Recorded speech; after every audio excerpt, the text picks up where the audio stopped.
Hello friends, आप सबका हमारे यूट्यूब चैनल सिग्मा ट्यूटोरियल पे बहुत बहुत स्वागत है। और मैं आदिल आपके साथ एक नए टॉपिक के साथ यहाँ पे हाजिर हूँ। और पिछली वीडियो जो हमारी थी वो जीडीपी को लेके थी, जो अभी करंट अफेयर टच हुआ था, उससे -23.9 नियर अबाउट 24% जीडीपी चली गई है। हिस्टोरिकल जीडीपी, हिस्टोरिकल न्यूज़ बन रही थी, बहुत सी चर्चा में चीज़ आ गई थी, तो उस पर एक छोटा सा टच दिया था, छोटी सी वीडियो दी थी। बाकी अपने कोर्स पे आ जाए वापस। तो जो टॉपिक लास्ट था वो नेशनल इनकम कंप्लीट हो गया था पार्ट 1 पार्ट 2 में, वो भी आप तक के हम शेयर कर चुके हैं। उसको प्लीज़ जाके देख लीजिए और अपने दोस्तों में भी उसको शेयर कर दीजिए। और भी उससे पिछले टॉप बजट और हो गया, जीडीपी हो गया, ये सब मेन हम टॉपिक क्या करें आपके साथ शेयर कर चुके हैं। तो उस पर थोड़ा सा अपना सपोर्ट प्लीज़, उस पर जाके फ्रेंड्स और भी आपके साथ कर रहे हों, जिनको कंपटीशन के थ्रू गुजर रहे हैं या इकोनॉमिक्स से कुछ रिलेटेड कोई बात ऐसी है, तो उनसे शेयर कर दीजिए, ताकि उनकी भी कहीं ना कहीं अगर हो सके तो हेल्प हो सकती है। ठीक है, तो फिलहाल अगला टॉपिक जैसे आप बोर्ड पे देख रहे होंगे, आज का टॉपिक जो स्टार्ट करते हैं नेशनल इनकम के बाद, वो है इन्फ्लेशन। इन्फ्लेशन को हिंदी में मुद्रास्फीति भी कहते हैं। तो इन्फ्लेशन को आगे समझने के लिए, और जैसे हम लोग जनरल में कहते हैं महंगाई, तो महंगाई, ये महंगाई इन्फ्लेशन ही है। कैसे आती है? जब इन्फ्लेशन के रेट्स बढ़ जाते हैं। तो कैसे रेट्स होते हैं, क्या cause, reason, situations, types of inflation क्या क्या होती हैं, उस सब को देखने के लिए एक डिफिनेशन समझना जरूरी है। इन्फ्लेशन आखिर होता ही क्या है? सिर्फ महंगाई होता है, सिर्फ चीज़ों को महंगा होना कहते हैं इन्फ्लेशन, या क्या होता है उसके पीछे? तो इन्फ्लेशन, अगर हम लोग डिफिनेशन की बात करें तो डिफिनेशन हमसे कहती है कि it is a general increment in the price of good and services, at the same time the value of money is also decreasing and the purchasing power of a person is also decreasing। मतलब जो भी good और services की value होगी, price होगा, वो क्या हो जाएगा? वो हमारा बढ़ जाएगा। और जो मनी वैल्यू होगी, करेंसी की जो वैल्यू होगी अपने में, वो क्या होगी? वो कम हो जाएगी, जिसकी वजह से जो इंसान की खरीदने की क्षमता, परचेजिंग पावर जिसको हम कहते हैं, वो क्या हो जाएगा? वो भी डिक्रीज कर जाएगा। तो अगर हम लोग डिफिनेशन को 3 पार्ट में देखें तो सीधी सी बात है कि गुड्स एंड सर्विसेज क्या होती हैं, इनकी प्राइस जो है वो इंक्रीज करती है। और वहीं पे ही जो मनी वैल्यू की बात करें, वो क्या कर जाती है? वो डिक्रीज कर जाती है। और इसकी वजह से परचेजिंग पावर जो है, परचेजिंग पावर क्या होती है? वो कम हो जाती है। तो गुड एंड सर्विसेज की प्राइस बढ़ने से मनी वैल्यू कम हो रही है, परचेजिंग पावर भी कम हो रही है, इंसानी खरीदने की क्षमता भी क्या हो रही है? कम हो रही है। मतलब जहाँ पे अभी 20 रुपए में कोई कमोडिटी 10 क्वांटिटी की मिल जाती थी, 5 क्वांटिटी की मिल जाती थी, अब उसके लिए हमें क्या देना पड़ रहा है? 40 रुपए देने पड़ रहे हैं या 50 रुपए देने पड़ रहे हैं। तो अगर मान लीजिए 40 रुपए देने पड़ रहे हैं, तो उस वजह से क्या होता है? 20 रुपए में हमने वो 5 क्वांटिटी की चीजें ले ली, और अगली अब अगर 40 रुपए का हो जाएगा, वो तो क्या होगा? तो जहां 20 रुपए में हम ले रहे थे, उसको 2 बार ले सकते थे, मतलब हमें 5-5 करके 10 क्वांटिटी आ सकती थी। आज 40 के ही दाम में कितना मिल रहा है? 5 क्वांटिटी मिल रहा है। तो उसी को कहते हैं इंसान फिर वो 2 बार खरीदने से एक ही बार खरीदेगा, और एक पीरियड रखेगा सफिशिएंट उसको अगली बार परचेज करने के लिए। तो ये चीज हो जाती है, उसको क्या कहते हैं? खरीदने की क्षमता या परचेजिंग पावर कहते हैं। तो ये डिफिनेशन हो गई good and services, price, money value, purchasing power. अब इसके पीछे क्या रीजन है, क्या रीजन होते हैं जो प्राइसेस बढ़ जाते हैं, मनी वैल्यू कम होती है, परचेजिंग पावर भी कम हो जाती है? तो कॉज और रीजन की बात करें तो अगला जो हमारा इसमें सब टॉपिक होगा, इसमें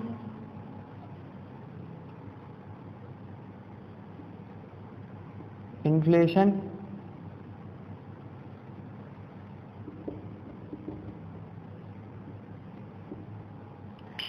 इसमें अगर हम लोग सबसे पहले बात करें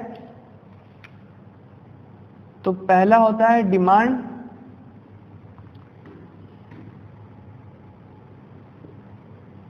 पुल इन्फ्लेशन, और दूसरा होता है cost pull inflation. Demand pull inflation और कॉस्ट पुल इन्फ्लेशन। तो अगर डिमांड पुल इन्फ्लेशन पे हम लोग बात करें तो इसमें ये कहा जाता है जितने भी government organisation, when the government organisation and public increase the demand, then the price of that community और सर्विसेज विल इंक्रीजेस। मतलब जो डिमांड है उसको क्या कर दिया हम लोगों ने, बढ़ा दिया। सप्लाई कांस्टेंट है, सप्लाई उतनी ही है, अचानक से किसी चीज की डिमांड बढ़ गई तो सप्लाई मार्केट में उतनी है, तो मैन्युफैक्चरर जो प्रोड्यूसर होगा क्या होगा, उसका प्राइस जो क्या करेगा, इंक्रीज कर देगा। तो इससे क्या होगा, उसको मैक्सिमम प्रॉफिट ग्रैब कर पाएगा, मैक्सिमम प्रॉफिट वो इसकी वजह से ग्रैब कर सकता है। तो ये तो डिमांड के लिए हो गया। अगर फिर अगला जो है इसमें कॉस्ट, वो क्या है, cost pull inflation. Cost pull inflation में क्या होता है, जब कोई भी मैन्युफैक्चरर चीज कम्युनिटी को बनाता है, उस टाइम ऑफ पीरियड में क्या चीज होती है, जो भी ट्रांसपोर्टेशन होता है,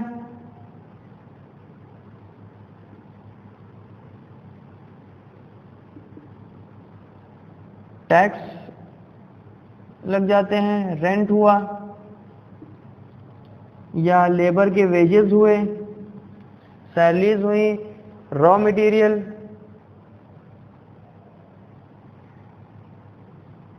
जितने भी ये आपके क्या कहलाते हैं, ये एक्सटर्नल फैक्टर्स कहलाते हैं। ये जब क्या होगा, इनकी जब प्राइस इंक्रीज हो जाएगी प्रोड्यूसर के लिए, तो वो तो भाई अपनी जेब से भरेगा इसको कि कम्युनिटी को बनाने के लिए, लेकिन वो जेब से भर तो देगा, लेकिन एट द एंड वो उसका खर्चा खुद नहीं झेलेगा, वो क्या करेगा, होलसेलर टू रिटेलर, और एट द एंड किसके ऊपर आ जाता है, ये हम लोग हमारे आपके कंज्यूमर के ऊपर आ जाता है। तो यहाँ पे अगर मोटिव की हम लोग बात करें, जैसे साफ साफ इसमें दिख रहा है, यहाँ पे मोटिव तो मैक्सिमम प्रॉफिट ग्रैब करना है। यहाँ पे वो मैक्सिमम प्रॉफिट नहीं ग्रैब कर पाता है, क्योंकि वो यहीं पे ही इतने उसके अगर इंक्रीमेंट हो जाएंगे तो वो यही चाहेगा कि मेरी कम्युनिटी बस मार्केट में उतरे और वो बिक जाए।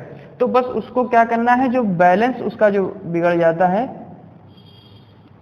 बैलेंस ऑफ किसका, प्रोडक्शन कॉस्ट का,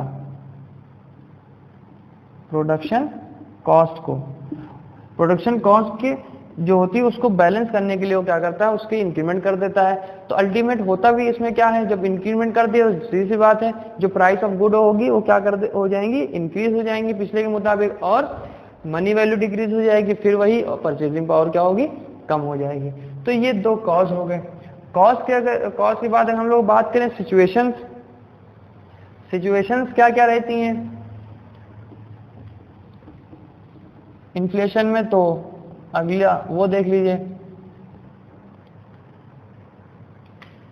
तो अगला क्या है, सिचुएशंस,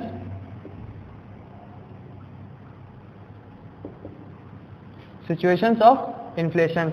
सिचुएशंस ऑफ इन्फ्लेशन में अगर हम लोग बात करें तो जो हमारे पास पहला यहाँ पे है वो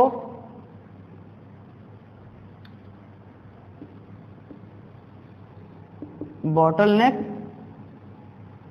इन्फ्लेशन। पहला क्या है, बॉटलनेक इन्फ्लेशन है। बॉटलनेक इन्फ्लेशन में क्या होता है, डिमांड कमोडिटी की इंक्रीज हो जाती है, सप्लाई कांस्टेंट होने की वजह से क्या कर दिया मैन्युफैक्चरर ने, प्राइस को इंक्रीज कर दिया। प्राइस को इंक्रीज कर दिया तो कमोडिटी की वैल्यू क्या होगी, गुड एंड सर्विसेज की महंगी हो जाएगी। अगर इसका एग्जांपल लें तो एक सडन कोई चीज अगर हो जाती है, जैसे बाढ़ आ गई, तो क्या हुआ, अभी तो पता ही नहीं किसी को बाढ़ आ जाएगी, अब सडनली बाढ़ आ गई तो सप्लाई तो पहले जितनी बन रही थी उतनी है, बाढ़ आने से सप्लाई कॉन्स्टेंट थी, डिमांड क्या हुई, जब चीजें लोगों के पास पहुंच नहीं पा रही तो वो डिमांड करने लगते हैं। डिमांड करने की वजह से अब जो भी फैक्ट्री है वो एक पर्टिकुलर क्वांटिटी में चीज बना चुकी दे चुकी है, तो वो क्या करेगी, सप्लाई ज्यादा नहीं बढ़ाएगी, वो जितना है उसको पहुंचाने के लिए या उतनी उसको वहां तक पहुंचने के लिए जब देखेगी कि डिमांड इतनी ज्यादा है तो तुरंत क्या कर देगा, प्राइस को इंक्रीज कर देगा।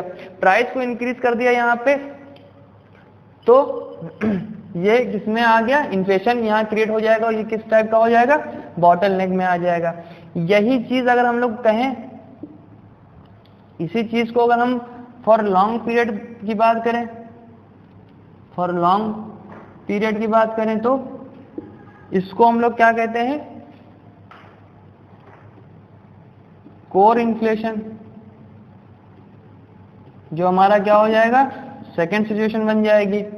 और इसमें कोर इन्फ्लेशन क्या हो गया, ये for long period of time, जब bottleneck long period of time चलने लगता है तो वो कोर इन्फ्लेशन बन जाता है। कोर इन्फ्लेशन के एग्जांपल जैसे हम आपसे कहें, पेट्रोल के दाम जो होंगे, पेट्रोलियम या इलेक्ट्रिसिटी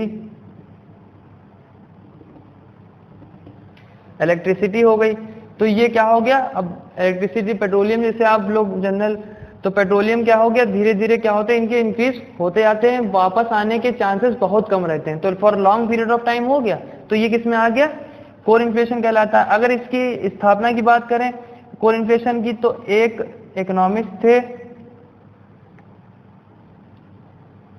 टेकेस्टीन 1981 में, इन्होंने इसकी स्थापना करी थी, इन्होंने ये टर्म दिया था कोर इन्फ्लेशन का for a long period of a time में, एग्जाम्पल हो गए।